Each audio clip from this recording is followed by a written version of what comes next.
સુરત શહેર પોલીસ દ્વારા no drugs in Surat city અભિયાન શરૂ કરી દેવામાં આવ્યું છે, જેમાં અંતર્ગત શહેરમાં નશીલા પદાર્થોનું વેચાણ કરતા અને સેવન કરતા લોકો વિરુદ્ધ કડક કાર્યવાહી કરવામાં આવી રહી છે. ત્યારે સુરતની રાંદેર પોલીસે 3 આરોપીઓને એમડી ડ્રગ્સના જથ્થા સાથે ઝડપી પાડ્યા છે.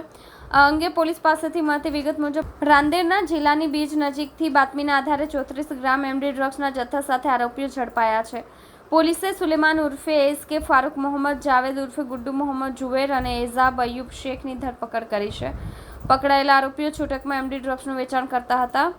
1 ગ્રામની પડીકીઓ બનાવી શહેરમાં ડ્રગ્સનું સપ્લાય કરતા હતા. આરોપીઓ પોતાના સંપર્કમાં રહેલા લોકોને ડ્રગ્સનું વેચાણ કરતા હતા. આરોપીઓ ક્યાંથી ડ્રગ્સનો જથ્થો લાવતા હતા તે અંગે હાલ તો રાંદેર પોલીસે તપાસ શરૂ કરી છે. આજરોજ રાંદેર પોલીસ સ્ટેશન દ્વારા નાર્કોટિક્સ એક્ટ અન્વયે એક ગુનો દાખલ કરવામાં આવેલો છે. એમાં 3 આરોપી અટક કરવામાં આવેલ છે, જેના નામ છે સુલેમાન ઉર્ફે એસકે ફારૂક, બીજો એક આરોપી છે મોહમ્મદ જાવેદ ઉર્ફે ગુડ્ડુ મોહમ્મદ જુબેર અને ત્રીજો આરોપી છે એજાજ અયુબ શેખ. એ સલાબતપુરા અને મૈદરપુરાની હદમાં રહેવાવાળા ઈસમો છે.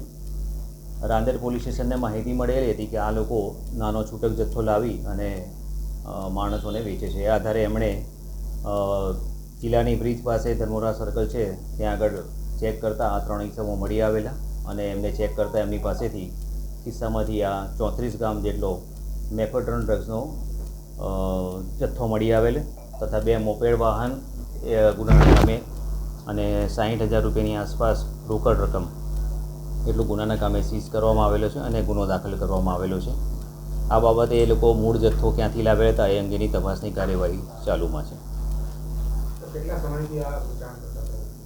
અત્યારે તો એમની પ્રાથમિક તપાસ જે માહિતી મળતી કે અહીંયા વેચે છે આધારે ગુનો દાખલ કરેલો છે. કેટલા સમયથી વેચે છે એ બાબતની પૂછપરછ અને ઇન્વેસ્ટિગેશન ચાલુમાં છે.